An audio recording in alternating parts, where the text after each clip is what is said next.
300 லோடிங்கா first மேட்ச்லேயே அப்படின்ற மாதிரி ஒரு ஸ்கெடியூல் இன் சின்னசுவாமி ஸ்டேடியம். போலர்ஸின் கிரேவியார்டான சின்னசுவாமி ஸ்டேடியமில் இந்த மான்ஸ்டர் பேட்டிங் லைன் அப் வந்து ஆடப்போகுது. இந்த மேட்சை பொறுத்த வரைக்கும் வின் ஃபேக்டர்ஸ் அண்ட் ப்ரெடிக்ஷன்ஸை பற்றி பார்க்க போகிறோம்.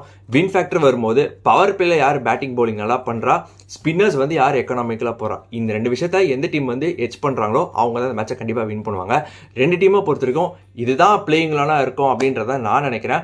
ஜேக்கப் டஃபி ஆடணுமா ஆடக்கூடாது அப்படின்னு பல கேள்வி இருக்குது. அவர் கண்டிப்பாக ஆடணும். ஹேசல்வுட் வந்து 4 to 5 மேட்சஸ் மிஸ் பண்ணுறாரு.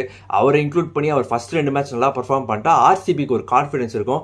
ஜேக்கப் பெத்தல் பண்ண வேண்டிய ஜாபை டெப்த் படிக்கலால பண்ண முடியும். So Jacob Duffy have to pay. எஸ்ஆர்ஹெச்சுக்கு வரும்போது அவங்க லிவிங்ஸ்டன் ஆடணுமா ஆடக்கூடாதுன்ற ஒரு டேலமா இருக்கு. என்ன பொறுத்த வரைக்கும் சலிலோரா அணிக்கு தோறமா அந்த ஜாபை பண்ணிடுவாங்க. அதுக்கு பதிலாக அவங்களோட வீக்கான ஒரு ஃபாஸ்ட் பவுலிங்கில் ஒரு பிரைடன் காசோ இஷான் மலிங்கா வர்றது அவங்க பவுலிங்க்கு ஒரு ஸ்ட்ரென்த்தாக இருக்கும்.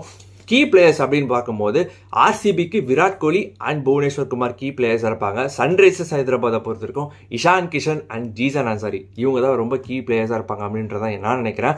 வின் ப்ரெடிக்ஷன்ஸ் அப்படின்னு பார்க்கும்போது என்னை பொறுத்த வரைக்கும் இந்த ரெண்டு டீம் பார்க்கும்போது பேட்டிங் ரெண்டும் ஈக்குவலாக போயிடுது. பட் போலிங் ஆர்சிபிக்கு கொஞ்சம் பேலன்ஸ்டாக இருக்கனால 51-49 அப்படின்னு ஆர்சிபி இந்த மேட்சை ஒரு வின்னிங் நோட்டோட தான் ஸ்டார்ட் பண்ணுவாங்க அப்படின்றத நான் நினைக்கிறேன்.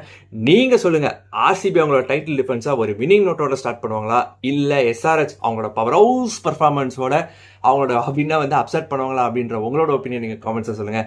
இந்த வீடியோ பிடிச்சா லைக் பண்ணுங்கள், உங்கள் ஃப்ரெண்ட்ஸுக்கு ஷேர் பண்ணுங்கள், மறக்காம நம்ம சேனலை சப்ஸ்கிரைப் பண்ணுங்கள். நெக்ஸ்ட் ஒரு ப்ரிவியூவில் பார்க்கலாம். Stay tuned.